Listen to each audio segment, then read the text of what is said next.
Sa Mendiola naman, tuloy-tuloy rin ang programa ng mga militanteng Grupo Kontra Charter Change o CHACHA. May live report si Jay Sabala. Jay?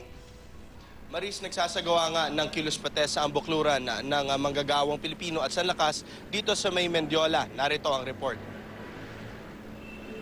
Ayon kay BNP Secretary General Giro Loba, inaabangan nila ang pagdating ng iba pa nilang kasamahan sa bandang alas 10:09 ng umaga.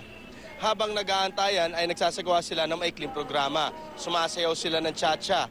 May nakamaskara pa ng Pinoy at Secretary Butchabad habang hawak ang isang piggy bank na simbolo ng pork barrel.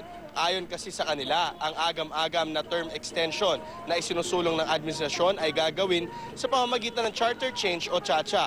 Ito raw kasi ang paraan ni Pinoy para di mapanagot sa kontrobersyal na Disbursement Acceleration Program o DAP na isa umanong pork barrel at nahinirang ito na unconstitutional ng Hudikatura. Inasahan nila na nasa 2,000 katao ang magiging bilang nila rito pag dumating na ang iba pa nilang kasamahan. Daong alas 10 naman mamaya ng umaga ay magmamarcha sila papuntang Luneta upang pumirma sa People's Initiative na isusulong ngayon laban sa kahit na anumang klase ng pork barrel.